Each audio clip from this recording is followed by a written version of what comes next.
Hey, what's going on, everyone? This is Eric with SweetSpotDFS, and these are my PrizePicks PGA plays for the 2022 American Express. If you've not yet signed up for PrizePicks, I do have a link in the description below. That link is going to get you straight to the sign up page utilizing the promo code SweetSpot, and if you put $20 into your account, you're going to be automatically entered into my $20 giveaway. The best part about this is if I don't call your name this Sunday night, I'll enter you into the next week's giveaway, and so on and so forth until your name is called. So you can look at it this way. You're going to win $20 no matter what. And to sweeten the pot a little bit more, PrizePicks will match your deposit up to $100. So your $20 that you do put in will turn into $40. And if you win this giveaway, you're going to be playing PrizePicks for free and have $40 to your account. So highly encourage you guys to sign up if you haven't yet. Let's go ahead. Let's get into these picks. As always, on PGA, you have 5 boards: final finishing place, birdies or better, fantasy score, greens and regulation, and fairways hit. If you've been here before with me on these videos, I really only focus on fantasy score and finishing place. It's just an easier thing for me to cover. And really, birdies are better. It's just a fluky stat. It's harder to predict. These are the two that I think are easiest: fantasy score and final finishing place. I'm actually going to start with fantasy score first. So there are 3 golf courses in rotation for this event. You've got a course called La Quinta Country Club, the Nicklaus Tournament course, and the Pete Dye Stadium course. The easiest of them is La Quinta, followed by Nicklaus Tournament, and then the Pete Dye Stadium. So when you're looking at projections each day, just be cognizant of where they're playing, because you'll want to target those at the La Quinta Country Club, and you'll probably want to avoid playing anybody at the stadium course because it's just a little bit tougher. Now, last year's average score at both the tournament course and, well, the stadium course and the tournament course was around 70. So they're both similar. Courses are pretty easy, but keep that in mind. 70 is the average score. So when we see some of these projections, we can see that they're a little bit aggressive, not extremely, but you know, these are the better golfers in the field, so we can anticipate them shooting lower than 70, whereas some of the scrubs will shoot over 70, and that will balance out the averages. But anyways, we want to find those at La Quinta. So I do have a spreadsheet. I covered this in my strategy videos and preview videos for DFS. Obviously, we're at PrizePicks, so let's look at the golfers that are in the PrizePicks pool. We have a bunch of them at La Quinta. It's headed by Rahm, and then we got Cantlay, Scheffler. You can see the rest of them. I'm not going to go over all of them. And then tournament course, we got Sungjae Im all the way down to Jason Day. And then stadium course, Taylor Gooch to Jason Duffner. Now, if we look, Matthew Wolff is one of those names that was on the stadium course. He's in the final finishing projections, but he's not here. They removed the 4 golfers from the stadium course. So all we have is the La Quinta and the Nicklaus Tournament course. So we can't really do any of the projections with these guys, but they are in the final finishing place, which we'll be talking about here shortly. So really, we want to be looking at the golfers that are highlighted here. And right away, I want to go and see how some of these La Quinta golfers, whatever their projections are.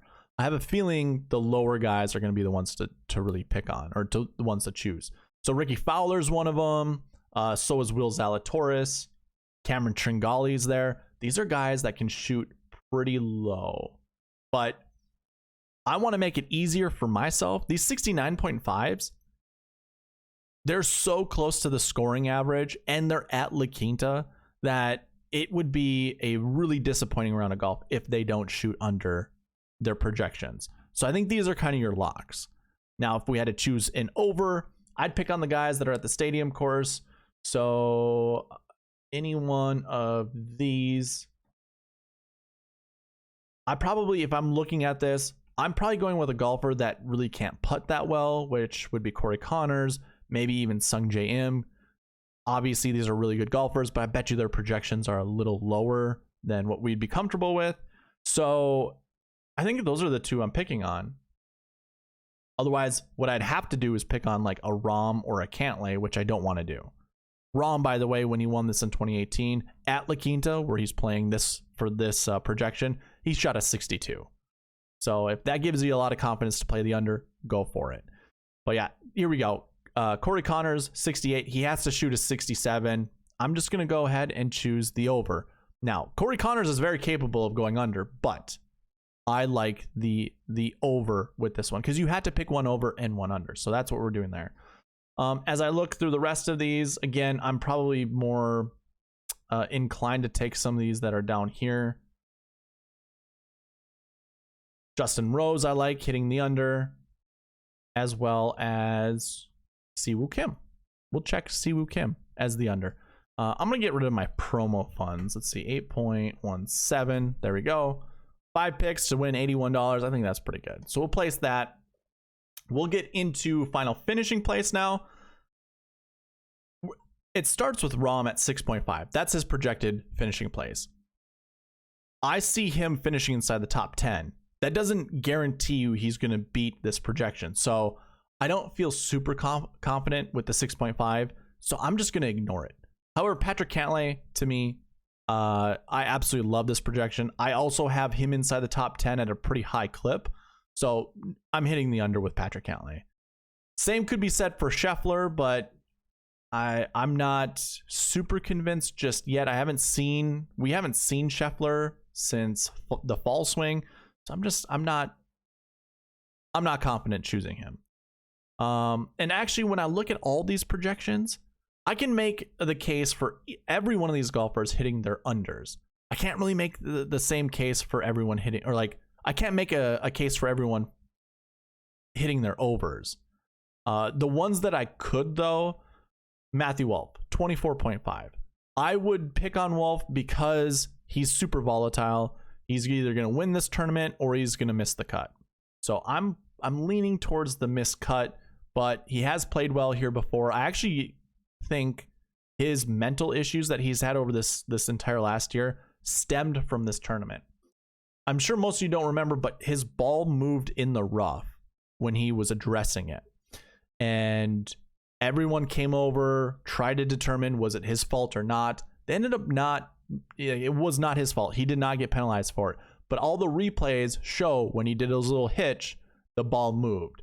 So to me, that's kind of causing the ball to move. And I think, as I felt it deep down, he knew he caused it to move.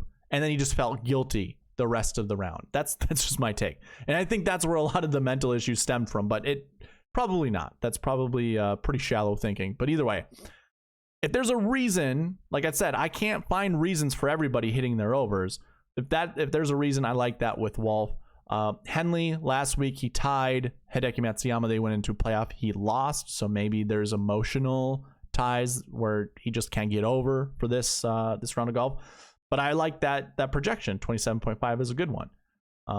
And for any of the other overs, I just don't see it until we get down here. Like CH3 would be probably my second choice of finishing over 40.5, but that's super conservative. I don't feel comfortable with that. Another guy would probably be either Jason Day or Jason Duffner. I like Day this week. Like, I think he could go, if he makes the cut, he's shooting better than 45.5. You just got to worry about his back. Duffner, if he makes the cut, he's easily beating this projection, but that's the thing. Is he going to miss the cut? He's won this event before. I'm not going to touch him. We already have our over, so I'm just going to select some guys that I like for unders, like Johnny Vegas, like that for an under, and Ricky Fowler. I don't mind as an under either. I think he, actually, you know what? I'm going to change that and go Justin Rose. I like Justin Rose better at his projection than I do Ricky Fowler. So we're going to put $5 on that. Those are my picks. Like I said, I like all of these projections. I can make the case for everyone hitting their unders. Maybe not so much. Well, I can still make the case for Rahm. And I can make the case that he could shoot the over. But it's very limited. This is a very easy tournament. It's going to be a scoring fest. It's just going to be a shootout. Who can reach the finish line first? And obviously that goes for every single week. But this is one of those like high-strung tournaments where you better get moving fast in order to do well. But anyways, those are my picks this week. Hopefully you guys have a profitable week. Thank you for watching. Please leave a like, comment, subscribe, all that good stuff. And I'll see you in the next one. All right, bye.